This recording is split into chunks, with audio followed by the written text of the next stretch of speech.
Ladies and gentlemen, what's up and what's going down? How are y'all doing today? It's Dizzy1 here, back with another NBA 2K18 Legends, my league video, and we are taking on the Toronto Raptors in Game 5 of the NBA Finals. It is a closeout game, meaning that we have 3 victories right now, and we are trying to get that 4th victory, doing what we gotta do to get that NBA championship. But let's go ahead and get things done, guys. We gotta get this victory because I want this series to be over. You guys want this series to be over. Let's do our best. I'm honestly gonna play all out. I'm gonna be so focused that it's not even funny. Let's go. Paul Pierce trying to fake me out. No, sir. Can't do that. Oh my goodness. Oblivious is on point. He does not want to go home a loser. Let's go ahead and get things done. Johnson bringing that ball up. Ruben, your pal, has taken the place of Chris Paul in the starting lineup and has not relinquished the role in any way, shape, or form. Chris Paul is still coming off the bench, and Ruben, your pal, hasn't done a bad job. He's kept them in a lot of games, able to give a lot of scoring for his team, as well as gather up a couple of assists. Zerbo all the way inside, and he throws it down just like Manchild. It's like we can feel that we're about to win the championship, and we don't want to give up. But James Harden, throwing down, just pulling up from distance and knocking down a shot. Let's go ahead and give it to the open Manchild, who fades away with some pizzazz, I see. Okay, do it. 30 points per game, 16 rebounds, and I think that said 5 assists. That's actually really, really good, man. I don't even believe it. How is he doing so well? Well, honestly, he is going up against Dirk Nowitzki half of the time. Tim Duncan is a great defender, and when Tim's on the court, he's having a tough time scoring. Manchild cannot get a lot of things off on Tim Duncan. But for the most part, when Dirk is on the court, it's easy pickings. And as you guys can see right now, they have Dirk in the game over Tim Duncan, which I don't understand. They need to fix that. I mentioned that in Game 3, I do believe, so go check that out if you haven't seen it. And if you haven't watched Game 1 and you're on Game 5, like, hello? Hello? Come on now, no one starts a series at Game 5. Let's go ahead and see what we do here. Depogi powering his way through, getting the and one, and Toronto fighting back yet again, getting another 3-pointer. They have a 6-point lead as Zerbo brings the ball up on Paul Pierce. Pierce gets screened. Zerbo goes inside, finds the open Magic Johnson at the perimeter. Couldn't get the shot, but let's give it to Magic. One more time. Poof! There goes Magic, knocking down a 3-point shot. Great teamwork right there. Ben... oh my goodness, what's his last name? Ben Wallace. There it is. With the rebound, able to get that 3-pointer to Magic. But Toronto still has a lead, 24-19. We are doing our best, guys, but they are fighting. And we dunk it on Tim Duncan. Andre Iguodala with a highlight play, getting the momentum on our side. Let's get that screen right there. Baron Davis finding Manchild. He's stepping back for 3, and he's knocking it down, tying the game. Wow. Wow. Manchild is feeling it today with the fadeaways, with the step backs, making shots more difficult, but he's still getting the shot every single time. Embiid. Oh my goodness, Embiid. He pulls up. He got him. He faked him out. It's okay.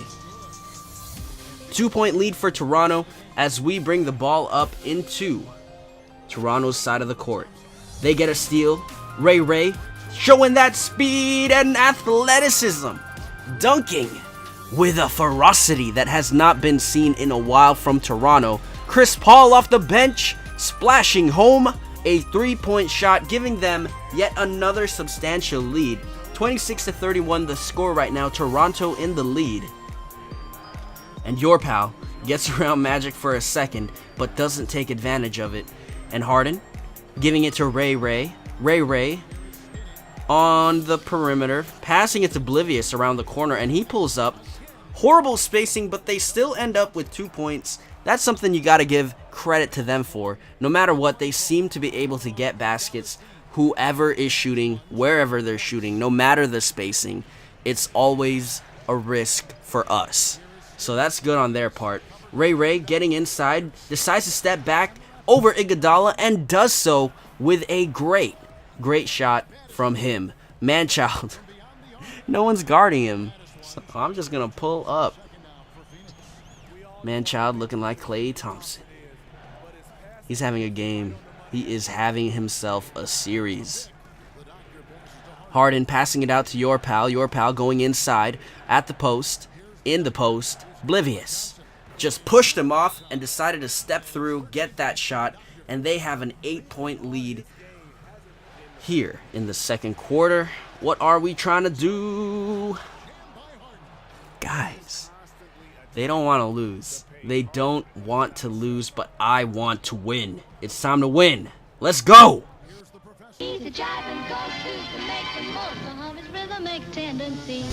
Oh my goodness! Oh my goodness! We crossed the man over. We made him pay. We got the shot to go. That was beautiful.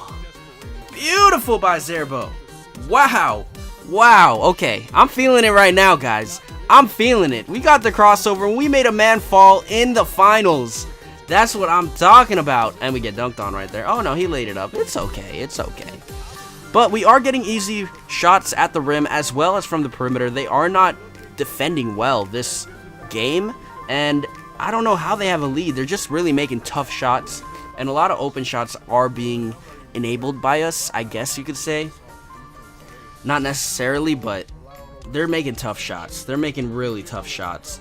So 44-38, now is the time where champions are made. Let's see, can we get the victory? Can we get the victory? Done singing. I ain't singing no more. Oh my goodness. Oh my goodness. I was thinking about taking that 3-point shot, but I just decided to take it. Get 2 points, cut into the lead a little bit. And Klay Thompson rejecting the screen all the way inside, finding Magic on the perimeter. Their defense is collapsing rather easily. And Wallace ends up with the ball. Klay Thompson? No. Oh my goodness. Zerbo. Yes. Perfect release. Whew. That was clutch right there. Wallace is just beasting today. It's like he knows. It's like he knows. They end up with a lead right back again. 1 point in favor of Toronto. And I'm trying to get something going, guys. I'm trying so hard right now. Magic is open in the corner. But I'm not passing it to him. I'm not passing it to him yet. Here we go. Magic Johnson. Hallelujah. There we are. Toronto again with a 1 point lead. Iggy going inside, lobbing it. Woo. We dodge a bullet right there, but it's okay. We have the ball again. Am I going to go for that lob again? Nah, it didn't work the first time. So why try it again? I'm fading away. Perfect release from Magic. Woo. Guys, you guys might be like, why is he getting so many perfect releases? When you play 82 games and a total of at least 16 games in the finals, throughout this whole thing, you learn people's releases, you learn what they do, and you get a feel for just how they play. And guys, honestly, if you want to get those perfect releases, yes, it's hard to get. 2K lowered the percentage of it, but when you get a perfect release, you get a perfect release. It's honestly as simple as that. Learn their releases, and the best way to learn their releases is just to play with them, either in a scrimmage or in a practice just by yourself. Use that player as the guy you want to, get perfect releases with. And once you feel like you've gotten good at it, you've gotten their release down, then you're pretty much set to go. And then you just play in-game with that player, as well as others. And over time, you really just get a feel for how that player plays. So, yeah, especially their release. The release is usually the hardest part in 2K when you first start playing, because there are a lot of players on the court. You don't necessarily know, who's shooting what. And in cases of teams that have players like a Sean Marion or a Lonzo Ball, and then you have guys who have quick releases like Steph Curry, and if you have them all on the same team, it's kind of difficult to figure out how to get that release to work. And the only way to do that is by practice. To figure it out, you need to practice with that team, with that set of players, individually as well as in a game, because individually you could practice their shot over and over and over again. But in a game, you're going to be passing that ball to different players, and you might need that guy to take a shot. So when you do practice, with those guys, it's kind of like, okay, yeah, I got the shot down individually. But in a game, you might be a little bit more, I don't want to say frightened, but you might have more pressure on you, especially if it is a challenge game, such as in my team, or in games like elimination games. Yeah, it's more difficult when you have pressure on you. So practice in games when you know you can kind of just have time to yourself to get that done, and it will come to you as time goes along. You might not even realize how much easier the game gets for you, but guys, it's looking like we're going to be the NBA champs, but they're still fighting hard. 73-80. It is practically over. They do get the end one play. 1 minute remaining. I'm going to try chewing some clock unless I get an open shot, and there it is. He just pushed me right there. Oblivious is about to foul out. 4th foul on him. Guys, I do have it set to 5th personal foul that you will get removed from the game because we do play 6-minute quarters. Just pulling up right here. We don't make it, but that's the game, guys. 83-76. We are the NBA champions here in the Creative Players My League. There wasn't really any doubt. We should have won this game in 4, but Game 3 was a little bit of an unexpected surprise, and I can honestly say I've never lost a game in that way, and I can probably say that you've never lost a game in that way, most likely. So go ahead and check out Game 3 if you haven't, because that was the only loss in the series, and the ending to that one especially was crazy. We had 3 overtimes, 1 double overtime in this series, guys. For this series alone, that's like extra 3 quarters right there. But we win the championship, guys. Creative players versus creative players, and the creative players come out on top. But with that being said, guys, thank you so much for coming along in the journey with me. It's been an absolute I can't even talk right now. It's been an absolute ride. And honestly, this series has taken longer than expected. Lots of things have gone down, especially with my personal health and so forth, and lots of things are changing in my life, and I'm trying to get things done in a positive way. But one thing remains the same: we are the NBA champions in this series, forever immortalized on YouTube if people do decide to click on it.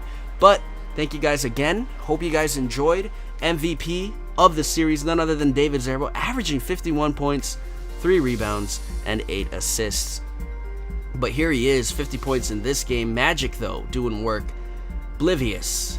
Okay, Oblivious. He tried to get something going. Again, guys, thank you for watching. Make sure to leave a like and subscribe if you did enjoy. See you in the next series. Adios.